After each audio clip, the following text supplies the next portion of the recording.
All right, so the next couple of slides should be a review of what we've talked about already in terms of compartment syndrome, but putting it into an understanding of how it relates to the foot and leg, lower leg. So I'm here with Kristen and Avery. We're just talking about, does compartment syndrome occur more frequently in the lower extremity? And the answer is yes.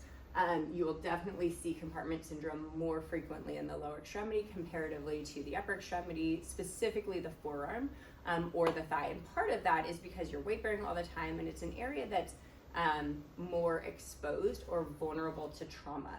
And so that's going to predispose it to an increased rate specifically of acute exertional syndrome, but also exertional or exercise related compartment syndrome. Okay. So as we think about compartment syndrome, remember areas that are going to affect our patient's neurologic function or sensation will be compartment syndrome, compression of the peripheral nerves, and then direct trauma, which is again that direct trauma to the peripheral nerves or direct trauma that can lead to compartment syndrome. Okay, so when you see a patient with neurologic dysfunction, the history portion is going to be really important to consider. If you have a patient who has compartment syndrome, remember we're looking for a decrease in both blood flow and neurologic function. In compression, you're typically not going to see a disruption of blood flow. So your patient may present with a disruption of neurologic function, paresthesia, weakness, but they're typically not going to present with a decrease in terms of vascular supply. Okay? Blunt trauma or direct trauma, same thing. You're going to see changes in neural symptoms or increased neural symptoms, but typically you're not going to see decrease in blood flow unless it develops into compartment syndrome. Okay? So a couple of places that you'll see neurologic conditions show up in the lower leg. So we talked about how superficial and vulnerable the superficial peroneal nerve is as it relates to the fibular head. So if you have a patient who has peroneal neuropathy, peroneal nerve neuropathy, you'll see decreases in sensation on the lateral aspect of the foot and then on the lateral aspect of the lower leg, so lower leg and foot. Okay? With anterior compartment syndrome, you're typically going to see decreased sensation and weakness in the anterior compartment, aka weakness of the anterior tibialis. Okay, so a condition called drop foot is what many people with anterior compartment syndrome present with. So you'll hear them coming. So as you and I walk, we don't think about the fact that our anterior tibialis is eccentrically contracting as our heel strikes and our toe, we roll through the midfoot and off the great toe. A patient who does not have control of the anterior tibialis, you'll hear this drop foot. So as they hit the ground, you'll actually hear a sound. Okay? And then again, from the anterior portion, you can see the difference of where peroneal neuropathy will show up much more on the lateral side of the foot rather than the anterior foot and then in the web space between the toes. Okay, a couple of common causes for peroneal nerve injury, and I think we talked about this in our pathology lecture, but again, just remember concussive, compressive, internal pressure. So think about compartment syndrome, think about prolonged seated position. So catchers oftentimes will show up with peroneal nerve neuropathy because of that kind of long time in a squatted or knee flex position. Entrapment, again, because of our compartment syndromes or because the nerve is entrapped under scar tissue specifically, okay?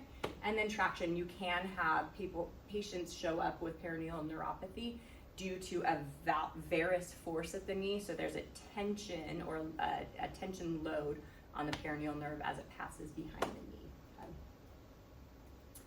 All right, as a reminder, palpate the dorsal pedal pulse and the posterior tibial artery when you are palpating or when you're assessing the vascular supply to the lower extremity.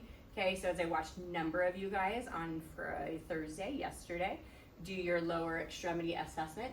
A lot of you guys seem to struggle with that dorsal pedal pulse. So over Thanksgiving, practice it a million times. Make sure you can find it on as many people as you can. Seems like you guys are a little more comfortable with the posterior tibial artery. That's fine. If you can find a pulse there, you don't have to worry about the dorsal pedal pulse, but you do have to be competent at finding a lower extremity pulse. Okay? The next couple of slides are on fracture tests, so we'll move through them fairly quickly, but I want to make sure you guys see them kind of connected to the lower extremity. So with all of our fracture tests, we can do them on the lower extremity or on the upper extremity once you understand why each one can be found positive. Okay, so the first one is called the squeeze test.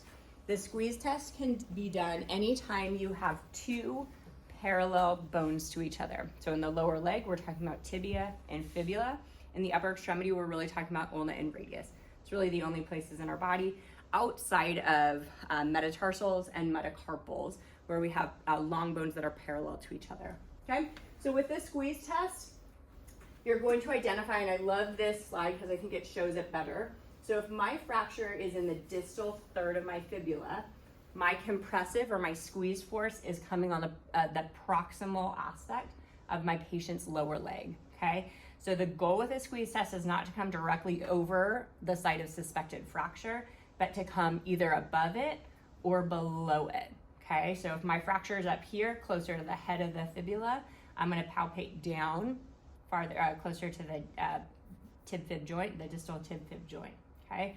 A positive test is pain away from where you are putting the squeeze, okay? So if I am causing pressure here, I may have my patient may complain about discomfort. They might have trigger points or tender points in the musculature that I'm compressing on, but that is not considered a positive test. The positive test is pain away from the site. So essentially, as I move that fractured bone, because I'm squeezing either proximally or distally to the suspected fracture, I'm moving that bone, which is eliciting pain.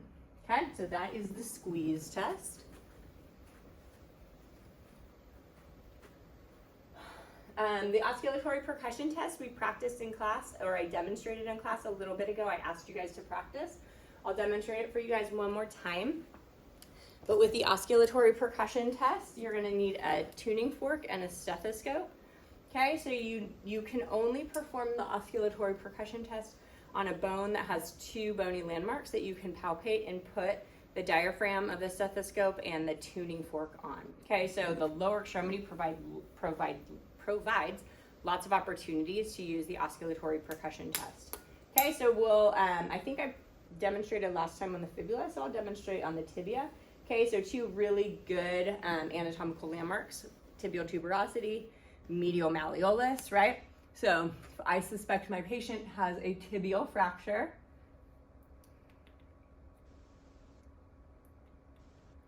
I'm gonna take my tuning fork, I'm gonna hit it against my hand, medial malleolus, I love it, and tibial tuberosity. So I'm gonna have, are you okay putting this in your ears after they've been in mine? My ears are mostly clean. The small one is the diaphragm, yep. Okay, so I'm gonna hit, I'm gonna put it on there. And what do you hear, Avery? Buzzing. Okay, so the absence of sound is considered a positive special test. The presence of sound is considered a negative special test. So if the tibia is fractured, it would not be able to transmit the sound waves up the bone from where my tuning fork was, okay? So practice it, it's like such a cool test because it's fun to hear vibrating through the bones, right?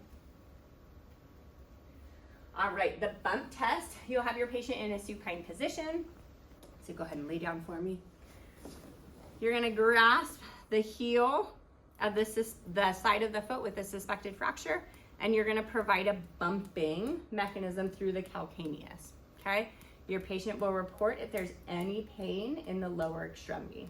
So no pain would be considered negative, pain would be considered positive, okay? So this is a little less specific than the osculatory percussion test because we may be transmitting that bump through multiple bones, right? So if I suspect a fracture of the tibia, when I do my bump test, I'm hitting the calcaneus, which then goes through the talus, which then goes into the tibia, right?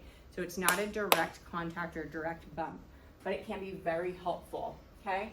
It is, especially in the ankle, helpful to identify fractures of the talus. So as we hit the calcaneus, we're essentially shoving that talus up into the ankle mortise, which with a patient with a talar fracture, stress fracture, will report pain. This will also help us to identify if there's fractures of the tibia or the fibula or the calcaneus, okay?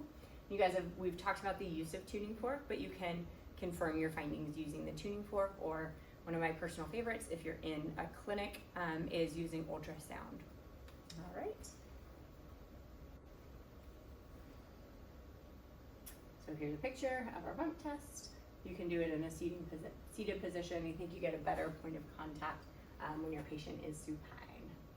All right, the last piece that we'll use when we talked about fractures. So one of the things that is the never-ending question with lower extremity evaluation: when do you send your patient for x-ray? When do you not? So the Ottawa ankle rules give us some really clear guidelines as to when we send a patient with an ankle injury. Okay, so this won't necessarily help us with our fibular fractures or even our tibial fractures that are above the malleoli.